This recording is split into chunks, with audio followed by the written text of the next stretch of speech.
ನಮಸ್ಕಾರ ವೀಕ್ಷಕರೇ, ಇವತ್ತು ನಾನು ತಿಳಿಸ್ತಾ ಇರೋಂಥ ವಿಚಾರ ಏನು ಅಂದರೆ, ಇತ್ತೀಚೆಗೆ ಸೋಷಿಯಲ್ ಮೀಡಿಯಾದಲ್ಲಿ ಹೆಚ್ಚಾಗಿ ಹರಿದಾಡ್ತಿರೋವಂಥದ್ದು ಕೆಲವೊಂದು ಕೆಎಂಎಫ್ ಪ್ರಾಡಕ್ಟ್ಗಳನ್ನ ಬಳಸೋದು ವಿಷಕಾರಿ ಅಂಶಗಳಿದೆ ಅನ್ನೋದು ಇದು ಹೆಚ್ಚಾಗಿ ಚರ್ಚೆಗೆ ಒಳಗಾಗ್ತಾ ಇದೆ.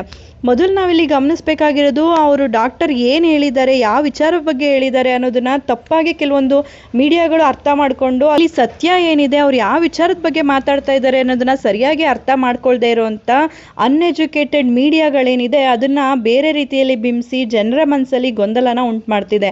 ಅಷ್ಟೇ ಅಲ್ಲದೆ ಈ ಒಂದು ಸಂಸ್ಥೆ ಬಗ್ಗೆ ಆಗಲಿ ಅವರು ಯಾವುದೇ ರೀತಿಯಾಗಿ ತಪ್ಪಾಗಿ ಮಾತಾಡಿಲ್ಲ. ಅವ್ರು ಹೇಳಿರೋವಂಥದ್ದು ಕೆಲವೊಂದು ಪ್ರಾಡಕ್ಟ್ಗಳ ಬಗ್ಗೆ, ಅದರಲ್ಲಿ ಬಳಸಿರೋವಂಥ ಕೆಲವೊಂದು ಇಂಗ್ರೀಡಿಯೆಂಟ್ಸ್ಗಳ ಬಗ್ಗೆ ಮಾತ್ರ ಅವರು ಇದನ್ನು ತಿಳಿಸಿದ್ದಾರೆ. ಇದರಿಂದ ಹಾನಿಕಾರಕ ಹೌದು, ಮಕ್ಕಳಿಗೆ ಆಗಿರ್ಬೋದು, ದೊಡ್ಡವ್ರಿಗೆ ಆಗಿರ್ಬೋದು, ಈ ರೀತಿಯಾದ ಪದಾರ್ಥಗಳನ್ನು ಅಥವಾ ಇಂಗ್ರೀಡಿಯೆಂಟ್ಗಳನ್ನ ಯೂಸ್ ಮಾಡೋ ಅವಶ್ಯಕತೆ ಇಲ್ಲ. ಏನು ರಾ ಪ್ರಾಡಕ್ಟ್ಸ್ ಬರುತ್ತೆ ಅದನ್ನು ನೇರವಾಗಿ ಗ್ರಾಹಕರಿಗೆ ಕೊಡೋದು ಈ ಒಂದು ಸರ್ಕಾರದ ಸಂಸ್ಥೆ ಏನಿದೆ ಅದರ ಕರ್ತವ್ಯ. ಅದನ್ನು ಅದು ತುಂಬ ಚೆನ್ನಾಗಿ ಮಾಡ್ತಾ ಇದೆ, ಅದೇ ರೀತಿ ಮಾಡಲಿ. ಆದರೆ ಈ ರೀತಿಯಾದ ಆರ್ಟಿಫಿಷಿಯಲ್ ಫ್ಲೇವರ್ಗಳನ್ನ ಉಪಯೋಗಿಸಿ ಯಾವುದೇ ರೀತಿ ಪಾನೀಯಗಳ ಅವಶ್ಯಕತೆ ಇಲ್ಲ ಅನ್ನೋ ರೀತಿಯಲ್ಲಿ ಅವರು ಹೇಳಿರೋವಂಥದ್ದು. ಆದರೆ ಕೆಲವೊಂದು ಮೀಡಿಯಾಗಳೇನು ಮಾಡ್ತಾ ಇದೆ ಅಂದರೆ, ಅವರು ಸರ್ಕಾರದ ಪರವಾಗಿ ನಿಲ್ಲಬೇಕು ಅಂತನೋ ಅಥವಾ ತಮ್ಮನ್ನು ವಿಭಿನ್ನವಾಗಿ ಬಿಂಬಿಸ್ಕೊಳ್ಳೋ ಮುಖಾಂತರ ಹೆಚ್ಚು ಪ್ರಖ್ಯಾತಿನ ಪಡಿಬೇಕು ಅನ್ನೋ ಬರದಲ್ಲಿ ಅವರು ಏನು ಹೇಳಿದ್ದಾರೆ ಡಾಕ್ಟರ್ ಅನ್ನೋದನ್ನ ಮರೆಮಾಚಿ ಬೇರೆ ರೀತಿಯಲ್ಲಿ ಅದನ್ನು ಬಿಂಬಿಸ್ತಾ ಇದ್ದಾರೆ. ಇವರು ಸಾಕಷ್ಟು ದಿನಗಳಿಂದ ನಾನು ಕೂಡ ನೋಡಿದಿರೋ ಹಾಗೆ ತುಂಬ ಪದಾರ್ಥಗಳು ಅಥವಾ ಕೆಮಿಕಲ್ ಕಾಸ್ಮೆಟಿಕ್ಸ್ಗಳ ಬಗ್ಗೆ, ಕೆಮಿಕಲ್ ಉಪಯೋಗಿಸಿರೋವಂಥ ಕೆಲವೊಂದು ಪ್ರಾಡಕ್ಟ್ಗಳ ಬಗ್ಗೆ ಹೇಳ್ತಾನೆ ಬಂದಿದ್ದಾರೆ. ಅವರು ಯಾವುದೇ ಕಾರಣಕ್ಕೂ ಈ ಒಂದು ಸರ್ಕಾರದ ಕಂಪನಿ ವಿರುದ್ಧ ಮಾತ್ರ ಮಾತಾಡಿಲ್ಲ, ಪ್ರೈವೇಟ್ ಕಂಪನಿಗಳ ವಿರುದ್ಧನೂ ಮಾತಾಡಿದ್ದಾರೆ. ವಿರುದ್ಧ ಅನ್ನೋದಕ್ಕಿಂತ ಅವರು ಹೆಚ್ಚಾಗಿ ಹೇಳ್ತಿರೋದು ಪ್ರಾಡಕ್ಟ್ಗಳು ಅಥವಾ ಅದರಲ್ಲಿ ಬಳಸಿರುವಂಥ ಇಂಗ್ರೀಡಿಯೆಂಟ್ಗಳ ವಿರುದ್ಧ ಅಂತ ಹೇಳ್ಬೋದು. ಯಾವುದೇ ಕಾರಣಕ್ಕೂ ಕೂಡ ಇಲ್ಲಿ ಬೇರೆ ಯಾವುದೇ ವೈಯಕ್ತಿಕ ವಿಚಾರಗಳನ್ನ ತರೋದು ತಪ್ಪಾಗುತ್ತೆ. ಇದು ಆ ಒಂದು ವೈದ್ಯಕೀಯ ವೃತ್ತಿಯಲ್ಲಿ ಅವರು ಏನು ಒಂದು ಸೇವೆ ಸಲ್ಲಿಸ್ತಾ ಇದ್ದಾರೆ ಅದನ್ನು ಕೂಡ ಗಮನದಲ್ಲಿ ಇಟ್ಕೊಂಡು ಮಾತಾಡಬೇಕಾಗುತ್ತೆ ಯಾರದೇ ಬಗ್ಗೆ ಮಾತಾಡೋಕೆ ಮುಂಚೆ.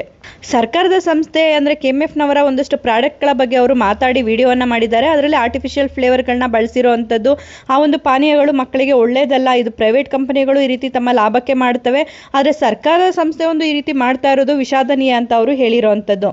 ಇವ್ರ ಮಾತಿಗೆ ಕೆಎಂಎಫ್ನವರು ನಾವು FSSAIನ ಎಲ್ಲ ನಿಯಮಗಳನ್ನು ಪಾಲಿಸಿಯೇ ಉತ್ಪನ್ನಗಳನ್ನು ತಯಾರಿಸಿರುವುದು ಮತ್ತು ಈ ಒಂದು ಡಾಕ್ಟರ್ನ ಮೇಲೆ ದೂರನ್ನು ದಾಖಲು ಮಾಡ್ತೀವಿ ಅಂತ ಹೇಳಿ ಅವರು ಕೂಡ ಒಂದು ಪೋಸ್ಟನ್ನು ಮಾಡಿರೋವಂಥದ್ದು. ಇದರಿಂದ ಕೆಲವರು ಪರ ವಿರೋಧವಾಗಿ ಮಾತಾಡ್ತಾ ಇದ್ದಾರೆ. ಆದರೆ ಸಾಮಾಜಿಕ ಜಾಲತಾಣದಲ್ಲಿ ಡಾಕ್ಟರ್ ಅವರ ಬಗ್ಗೆ ಬಹಳಷ್ಟು ಬೆಂಬಲ ಕೂಡ ವ್ಯಕ್ತ ಆಗ್ತದೆ. ಕೆಲವೊಬ್ಬರು ಅದಕ್ಕೆ ವಿರುದ್ಧವಾಗಿ ಕೂಡ ಮಾತಾಡ್ತಾ ಇದ್ದಾರೆ. ಈ ಡಾಕ್ಟರ್ ಅವರ ವಿರುದ್ಧವಾಗಿ ರೈತರನ್ನ ಎತ್ಕಡ್ತಾ ಇದ್ದಾರೆ ಅಥವಾ ರೈತರ ಕಂಪನಿಯ ನಂದಿನಿಯ ವಿರುದ್ಧ ಶರಣ್ಯ ಅವರು ಪಿತೂರಿ ಮಾಡ್ತಿದ್ದಾರೆ. ಅವರು ಮತ್ತೊಂದು ಕಂಪನಿಯನ್ನು ಪ್ರಮೋಟ್ ಮಾಡೋದಕ್ಕೋಸ್ಕರ ಈ ಒಂದು ಸರ್ಕಾರದ ಕಂಪನಿಯನ್ನು ಅವಹೇಳನ ಮಾಡ್ತಾ ಇದ್ದಾರೆ ಅಂತ ಹೇಳಿ ಬಿಂಬಿಸ್ತಾ ಇದ್ದಾರೆ. ಇದರಿಂದ ಖಂಡಿತವಾಗಿಯೂ ಅವ್ರಿಗೆ ಯಾವುದೇ ರೀತಿ ಲಾಭ ಇಲ್ಲ. ಈ ರೀತಿ ಮಾಡೋದು ತಪ್ಪು. ಅವ್ರು ಏನು ಹೇಳ್ತಾ ಇರೋದು, ರೈತರಿಂದ ಹಾಲನ್ನು ಖರೀದಿ ಮಾಡ್ತೀರಾ, ಅದನ್ನು ಮೊಸರು, ಬೆಣ್ಣೆ, ತುಪ್ಪ ಅಥವಾ ಮತ್ತಿತರ ಹಾಲಿನ ಉತ್ಪನ್ನಗಳನ್ನಾಗಿ ಮಾಡ್ತೀರಾ, ಅದನ್ನೆಲ್ಲ ಮಾರಾಟ ಮಾಡಿ, ಅದು ತಪ್ಪೇನಿಲ್ಲ. ಆದರೆ ಇದಕ್ಕೆ ಕೃತಕ ಫ್ಲೇವರ್ಗಳನ್ನಂಥ ಕೆಮಿಕಲ್ಗಳನ್ನ ಬಳಸಿ ಬೇರೆ ರೀತಿ ಪಾನೀಯಗಳಾಗಿರ್ಬೋದು, ಕೇಕ್ಗಳಾಗಿರ್ಬೋದು ಅಥವಾ ಮಕ್ಕಳು ದಿನನಿತ್ಯ ತಿನ್ನುವಂಥ ವಸ್ತುಗಳನ್ನ ಮಾಡಬೇಡಿ ಅಂತ ಅವರು ಹೇಳ್ತಾ ಇರೋವಂಥದ್ದು. ಇತ್ತೀಚೆಗೆ ನಾವು ನೋಡ್ತಾ ಇರ್ತೀವಿ, ಕ್ಯಾನ್ಸರ್ ಆಗಿರ್ಬೋದು ಅಥವಾ ಎಷ್ಟೋ ರೀತಿಯಾದ ಚರ್ಮ ಕಾಯಿಲೆಗಳಾಗಿರ್ಬೋದು, ಮಕ್ಕಳಲ್ಲಿ ಇತ್ತೀಚೆಗೆ ಕಂಡು ಬರ್ತಾ ಇರೋ ಉಸಿರಾಟದ ಸಮಸ್ಯೆಗಳು, ಪ್ರತಿಯೊಂದು ಕೂಡ ನಮ್ಮ ಈ ಒಂದು ಆಹಾರ ಪದ್ಧತಿಗಳಿಂದಲೇ ಹೆಚ್ಚಾಗ್ತಾ ಇರೋದು. ನಂದಿನಿ ಅನ್ನೋದು ಒಂದು ನಮ್ಮ ಹೆಮ್ಮೆಯ ವಿಚಾರ, ಹೆಮ್ಮೆಯ ಬ್ರ್ಯಾಂಡ್ ಕೂಡ ಹೌದು. ಅದಕ್ಕೆ ನಮ್ಮಲ್ಲೂ ಕೂಡ ಗೌರವ ಇದೆ. ಅದರಲ್ಲಿ ಬರೋವಂಥ ಉತ್ಪನ್ನಗಳ ಬಗ್ಗೆ ಯಾರೂ ಕೂಡ ಮಾತಾಡ್ತಿಲ್ಲ. ಇತ್ತೀಚೆಗೆ ಬಳಸ್ತಾ ಇರೋ ಕೆಲವೊಂದು ಆರ್ಟಿಫಿಷಿಯಲ್ ಫ್ಲೇವರ್ಗಳ ವಿರುದ್ಧ ಅಷ್ಟೇ ಅದು ವಿಡಿಯೋ ಮಾಡಿ ತಿಳಿಸ್ತಾ ಇರೋವಂಥದ್ದು. ಈ KMFನ ಅಧಿಕಾರಿಗಳಿದ್ದಾರೆ, ಇವರು ಈ ಒಂದು ವಿಚಾರನ ತಿಳಿಸಿರುವಂಥ ಡಾಕ್ಟರ್ನ ವಿರುದ್ಧ FIRನ ಸಲಿಕೆ ಮಾಡೋದನ್ನು ಬಿಟ್ಟು ಈ ಒಂದು ರೀತಿಯಲ್ಲಿ ಆರ್ಟಿಫಿಷಿಯಲ್ ಫ್ಲೇವರ್ಗಳನ್ನ ಬಳಸಿರೋದ್ರಿಂದ ಯಾವೆಲ್ಲ ಸಮಸ್ಯೆ ಆಗುತ್ತೆ, ಆಗ್ತಾ ಇಲ್ಲ ಅನ್ನೋ ವಿಚಾರವನ್ನು ಇವರು ತಿಳಿಸ್ಬೇಕಾಗಿತ್ತು ಜನತೆಗೆ. ಅದನ್ನು ಬಿಟ್ಟು ಇವರ ವಿರುದ್ಧ ಇವರು ಕಾನೂನು ಹೋರಾಟಕ್ಕೆ ಇಳಿದಿರೋದು ಎಷ್ಟರ ಮಟ್ಟಿಗೆ ಸರಿ ಅಂತ ಅನಿಸುತ್ತೆ. ಮೊದಲು ನಾವು ತಿಳ್ಕೊಬೇಕಾಗಿರೋವಂಥದ್ದು, ಈ ಡಾಕ್ಟರ್ ಹೋರಾಟ ಮಾಡ್ತಿರೋದು ಅವರ ಮಕ್ಕಳ ಭವಿಷ್ಯಕ್ಕಾಗಿ ಅಥವಾ ಅವರ ಒಂದು ಸ್ವಂತ ಲಾಭಕ್ಕಾಗಿ ಅಲ್ಲ.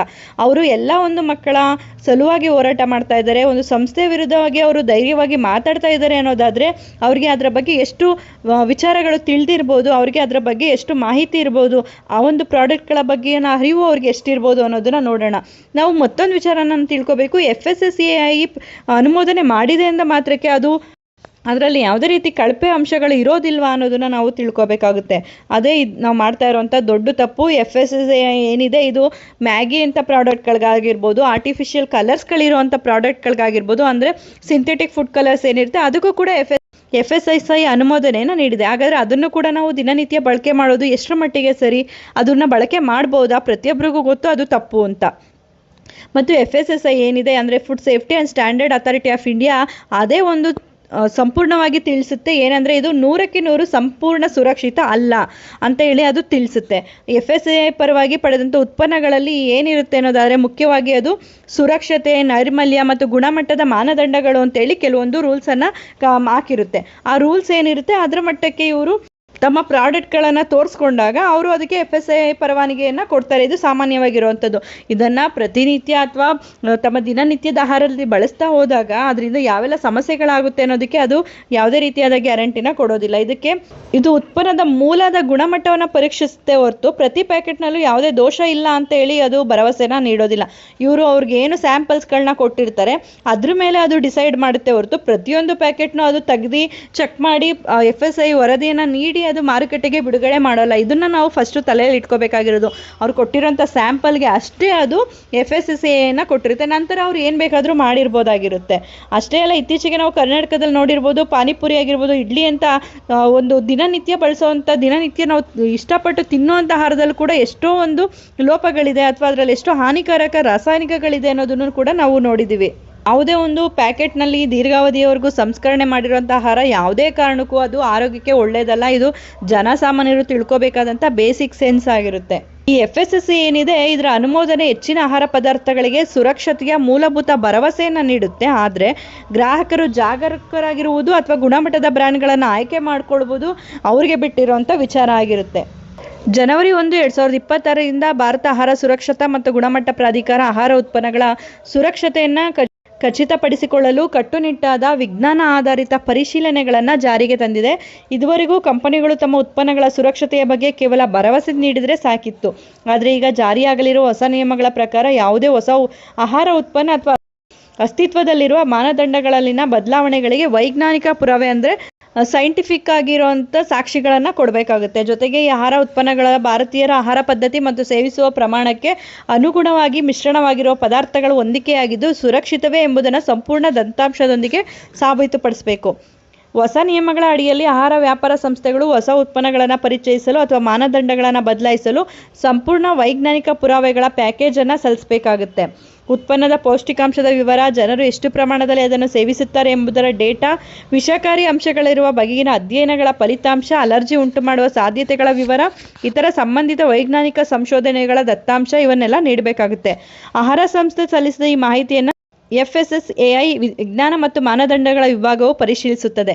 ಸ್ವತಂತ್ರ ತಜ್ಞರ ಸಮಿತಿಗಳು ಉತ್ಪನ್ನವನ್ನು ಅನುಮೋದಿಸಬೇಕೇ, ಮುಂದುವರಿಸಬೇಕೇ, ನಿರ್ಬಂಧಿಸಬೇಕೇ ಅಥವಾ ಕಟ್ಟುನಿಟ್ಟಾದ ಮಿತಿಗಳನ್ನು ಹೇರಬೇಕೇ ಅಂತೇಳಿ ನಿರ್ಧರಿಸುತ್ತೆ. ಇದಕ್ಕೆ ಕಳಿಸೋದ್ರ ಮುಖಾಂತರ ವೈಜ್ಞಾನಿಕವಾಗಿ ಅವರು ಸಾಬೀತುಪಡಿಸ್ಬೋದಾಗಿರುತ್ತೆ ತಮ್ಮ ಪ್ರಾಡಕ್ಟ್ ಸೇಫ್ ಆಗಿದೆ, ಯಾವುದೇ ರೀತಿ ಸೈಡ್ ಎಫೆಕ್ಟ್ ಇಲ್ಲ ಅಂತ. ನಾವು ಸಾಮಾನ್ಯವಾಗಿ ನೋಡೋದಾದರೆ ಈ ಒಂದು ಮಿಲ್ಕ್ ಪ್ರಾಡಕ್ಟ್ಸ್ಗಳಲ್ಲಿ ಏನೆಲ್ಲ ಆಗ್ತಾ ಇದ್ದಾರೆ ಅಂದರೆ ಕಂಟೈನ್ಸ್ ಪರ್ಮಿಟೆಡ್ ಸ್ಟೆಬಿಲೈಸರ್ಸ್ಗಳನ್ನ ಯೂಸ್ ಮಾಡ್ತಾ ಇದ್ದಾರೆ. ಅಂದರೆ INS 407, INS 460, INS 466. ಅದೇ ರೀತಿ ಸಿಂಥೆಟಿಕ್ ಫುಡ್ ಕಲರ್ INS 127ನ ಕೂಡ ಇದರಲ್ಲಿ ಬಳಸ್ತಾ ಇದ್ದಾರೆ. ಈ INS 127 ಏನಿದೆ ಇದನ್ನು ಎಷ್ಟೋ ದೇಶಗಳು ಬ್ಯಾನ್ ಮಾಡಿದೆ. ಯುನೈಟೆಡ್ ಸ್ಟೇಟ್ ಆಗಿರ್ಬೋದು ಬ್ಯಾನ್ ಮಾಡಿದೆ. ಯುರೋಪಿಯನ್ ಕಂಟ್ರೀಸ್ಗಳಲ್ಲೂ ಕೂಡ ಎಷ್ಟೋ ಕಡೆ ಇದನ್ನು ಬ್ಯಾನ್ ಮಾಡಲಾಗಿದೆ. ಅಷ್ಟೇ ಅಲ್ಲದೆ Sweden, Switzerland, Austria, Norway, Belgium, Denmark, Germany ಈ ಒಂದು ದೇಶಗಳಲ್ಲೂ ಕೂಡ ಈ ಒಂದು ಪ್ರಾಡಕ್ಟ್ ಅಥವಾ ನ್ಯೂಜಿಲೆಂಡಲ್ಲೂ ಕೂಡ ಈ ಒಂದು ಕಲರ್ ಏನಿದೆ INS 127ನ ಯೂಸ್ ಮಾಡಬಾರ್ದು, ಇದರಿಂದ ತುಂಬಾ ಎಫೆಕ್ಟ್ ಆಗುತ್ತೆ ಅಂತ ಹೇಳಿ ಬ್ಯಾನ್ ಮಾಡಿರೋವಂಥದ್ದು. ಆದರೆ ಈ ಒಂದು ಪ್ರಾಡಕ್ಟ್ಗಳನ್ನ ನಾವು ಯೂಸ್ ಮಾಡ್ತಾ ಇದ್ದೀವಿ. ಇದು ನಮ್ಮ ದುರಾದೃಷ್ಟ. ಸರಿ, ಪರ್ಮಿಟೆಡ್ ಸ್ಟೆಬಿಲೈಸರ್ಸ್ ಆಗಿರೋವಂಥ 407 ಆಗಿರ್ಬೋದು, 460 ಆಗಿರ್ಬೋದು, 466 ಆಗಿರ್ಬೋದು, ಇದರಿಂದ ಯಾವೆಲ್ಲ ರೀತಿ ಕಾಯಿಲೆ ಬರುತ್ತೆ ಅಂದರೆ ಇದರಿಂದ ಗ್ಯಾಸ್ಟ್ರೋ ಇಂಟೆಸ್ಟೈನಿಯಲ್ ಇಶ್ಯೂಸ್ ಬರುತ್ತೆ. ಅಂದರೆ ಬ್ಲೋಟಿಂಗ್ ಗ್ಯಾಸ್ ಆಗಿರ್ಬೋದು, ಡಯೇರಿಯಾ ಆಗಿರ್ಬೋದು, ಕಾನ್ಸ್ಟಿಪೇಷನ್ ಆಗಿರ್ಬೋದು, ಥೈರಾಯ್ಡ್ ಟ್ಯೂಮರ್ ರಿಸ್ಕ್ ಕೂಡ ಇದರಲ್ಲಿ ತುಂಬ ಇರುತ್ತೆ. ಅಂದರೆ ಈ ಲಾಂಗ್ ಟರ್ಮ್ ಆಗಿ ಇದನ್ನೆಲ್ಲ ಯೂಸ್ ಮಾಡೋದ್ರಿಂದ ಮಕ್ಕಳಲ್ಲಿ ಹೈಪರ್ ಆ್ಯಕ್ಟಿವಿಟೀಸ್ ಬರುತ್ತೆ, ಥೈರಾಯ್ಡ್ ಟ್ಯೂಮರ್ ರಿಸ್ಕ್ ಬರುವಂಥದ್ದು, ಲಿವರ್ ಕಿಡ್ನಿ ಪ್ರಾಬ್ಲಮ್ಗಳು ಬರುವಂಥದ್ದು, DNA ಡ್ಯಾಮೇಜ್ ಆಗುವಂಥದ್ದು, ಅಲರ್ಜಿ ರಿಯಾಕ್ಷನ್ಸ್ಗಳಾಗುವಂಥದ್ದು, ಇದೆಲ್ಲವೂ ಕೂಡ ಸಾಮಾನ್ಯವಾಗಿ ಕಂಡುಬರುವಂಥ ರಿಸ್ಕ್ಗಳು ಈ ಒಂದು ಕೆಮಿಕಲ್ಸ್ನ ಯೂಸ್ ಮಾಡೋದ್ರಿಂದ. ಇದನ್ನು ಯೂಸ್ ಮಾಡಬೇಡಿ ಅಂತ ಹೇಳಿರೋದು ತಪ್ಪು ಅಂತ ನನಗನ್ನಿಸ್ತಾ ಇಲ್ಲ. ಇದನ್ನು ಇವ್ರು ಹೇಳಿರೋದೇ ತಪ್ಪು ಅಂತೇಳಿ ಬಿಂಬಿಸ್ತಾ ಇರೋವಂಥ ಮಾಧ್ಯಮಗಳ ವಿರುದ್ಧ ನಿಜವಾಗ್ಲೂ ಕೂಡ ಬೇಜಾರಾಗುತ್ತೆ.